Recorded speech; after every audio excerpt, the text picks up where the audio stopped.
I think the Warriors are in trouble. I think even their jokes fall flat. We'll talk about that in 5 minutes.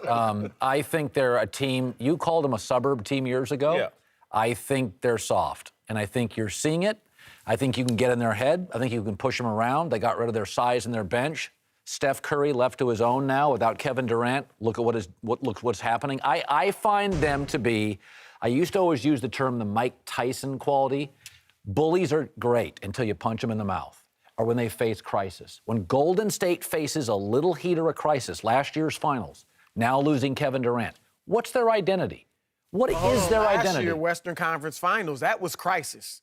Down 3-1, you just had this record-breaking season. They responded. What do you make of this? Well, to answer the question, I'm more concerned about the Warriors, too, mainly because Cleveland's in the East.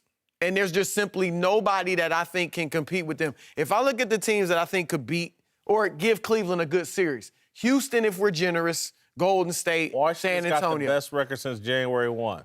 I'm just saying. Yeah, I know. Miami's not even in the playoffs yet. Let's get them in the playoffs. Playing very well. Here you go on that Miami tip again. But Can we get them in the postseason first? The Warriors have a solution coming back in Kevin Durant. Not at 100%. He will be back. The playoffs last forever. It's a 7-game series. The Warriors have a solution coming back. You're more concerned about Cleveland. Yes. What is the solution for Cleveland? Again, LeBron Agreed. But again, LeBron can be moody and emotional. If things turn a little adverse, I've seen LeBron and the Cavaliers The Cavs issue feels like apathy. Yes. That's what it feels like. They are absolutely looking at the standings thinking the Wizards are number 2. Tastes like chicken. The Wizards are going to beat Cleveland in a series. Hey, man. All of these teams are a sum of their parts, correct? And you look at the way the Cavaliers, I'm more concerned about the Warriors because you see what's happening right now.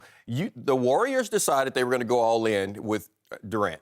By doing so, you had to get rid of, and you say it all the time, Colin, you had to get rid of a lot of the parts. Bogut. Oh, my God. Well, no. But do you think they made a mistake? But now what's happening with Durant not being there, and now you see all of the other guys trying to figure out how to pick up those pieces, and I think it's a chemistry issue right now. Yes, so do I. Because you got Steph trying to take those shots, and he's off, and what's happening with him trying to get his shot back, he's taking more of those shots. You lose Durant's points.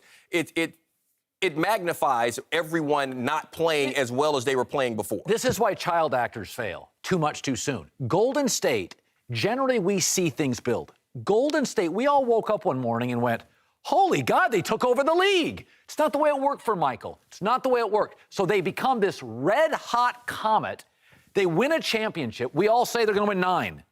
Then last year, well, there was an assumption like the Seahawks. They had a bit of a climb.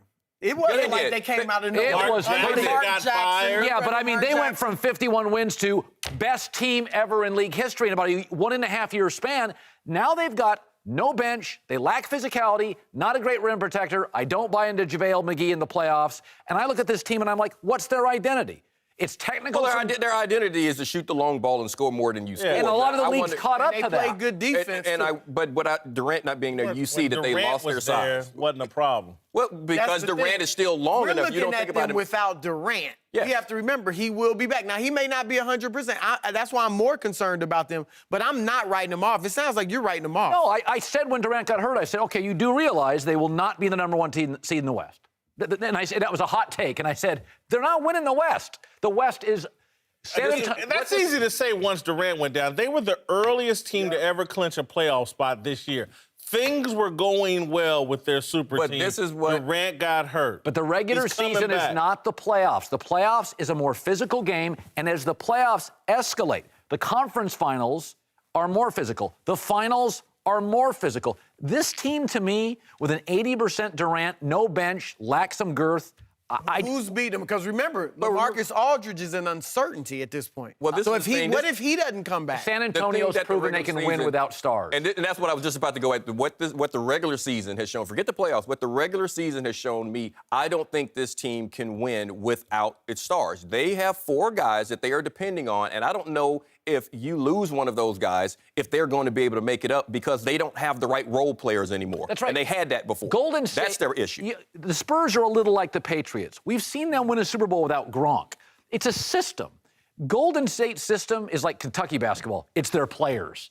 And when they lose a big player, they don't have the capability to Y'all win. act like he's not coming back. They didn't bury 70%, No, I'm not saying 80%. I'm not even saying that. I'm saying this is showing me. I think if you lose another one of those four, it's going to affect them in the same way. Well, yeah, you Well, lose but half that's your team.